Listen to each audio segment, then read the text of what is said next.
Good evening. Welcome to video log number 8. You did it in the writing of the book. What are we talking about tonight? Tonight we're talking about consciousness and how it creates. Consciousness creates. I want to show you guys a shirt that I made. This way, here we go. It says, even JT needs a wingman. What does that mean? Even Justin Timberlake needs a wingman.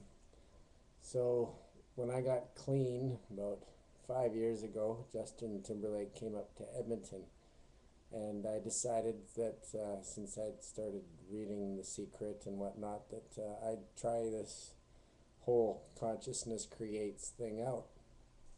So I went and made this shirt. That was my intuition, my inspiration. And then I went and filled out a few forms at a few events. And the day before the concert, I get a phone call from Vibe 98.5. Hello, is this Brent Talbot? Yes. You've just won 2 tickets on the Sexy Bus. No way! Yeah, you did. Sweet. Anyhow, so fast forward. Last week I'm at the Founding 50 meeting for the the Center for Spiritual Living, where I'm training, and my Reverend Carol Carnes. I was dressed up in a suit, which I never am, which you guys never see, because it's not really my thing, but I guess it's going to have to be a little bit. But Reverend Carol Carnes said to me, "Wow, you look like Justin Timberlake." So, fast forward to this Sunday. So I decided to wear this shirt to church today, because I teach the kids on Sundays, and I was all excited. I was going to tell Reverend Carol consciousness creates, because this is what she teaches us, and this is what I'm learning in my Science of Mind classes.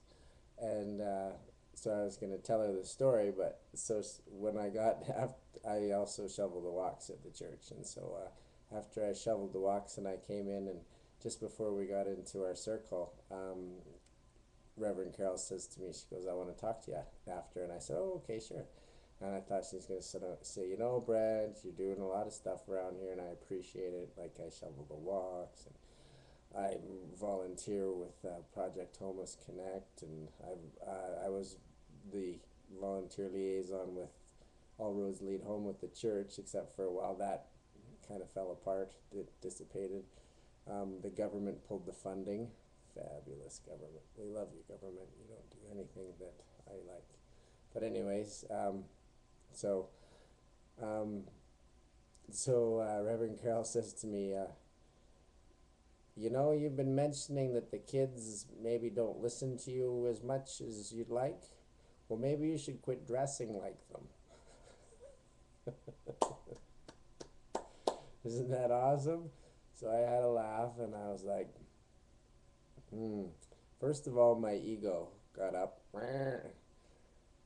And I said to myself, the reason that I think that the kids resonate with me is because I try and come from their level.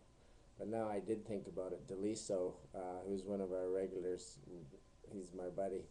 He's usually wearing a suit, or well, not a suit, but a tie, and he's got some nice clothes. He's got some pimpin' outfits, and he does usually look better than the teacher, because I'm always wearing t-shirts. But my t-shirts all say something, but nobody ever reads them. So I guess I'm thinking next week I'm gonna wear a dress shirt and a tie, just to make Reverend Carol happy. But it is her place, and regardless of whether or not I'm volunteering, I'm still representing the church. And as much as I do love the way I do dress, and because it really is a part of me, and but I can see from her point of view, and I do understand also that if I thought about it from a child's perspective, if I was a kid, chances of me maybe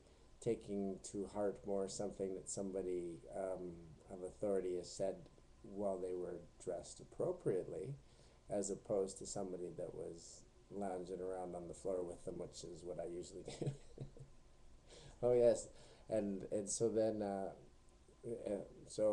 we before class, two of the kids came and met me, Deliso and Ashley, and we were doing a whole bunch of different yoga poses and having some fun. And Deliso was getting me to do some stalls, and then Ashley talked me into having a cartwheel contest. So cartwheel, yeah, we did them all the way around the room, and it was whoever could do it the fastest.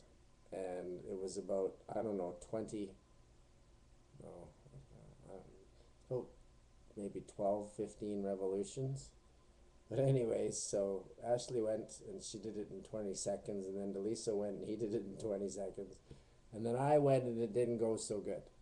No, and I got really dizzy. I didn't make it the whole way. And apparently I was landing a little harder on the ground than I thought. Because Reverend Carol came up from her office and she goes, "What are you guys doing in here?" And I was like, "We're doing cartwheels." And she's like, "You can't be doing that before. You can't be doing that in here." I was in my office and things are coming off the walls. So anyways, so no more cartwheels. The yoga poses are fine. I have to be more conscious of what I'm doing with the kids so that we don't get in trouble. And I respect Reverend Carol for what she said, and for she's been doing this a long time, and as much fun as I'm having with the kids, it's probably better that we try and keep it in check, I guess to say. Anyways, that was my day today. So consciousness creates. Um, Anything that you think about comes about. I've got so many examples of it, and I'm going to give you more and more and more and more and more as we go.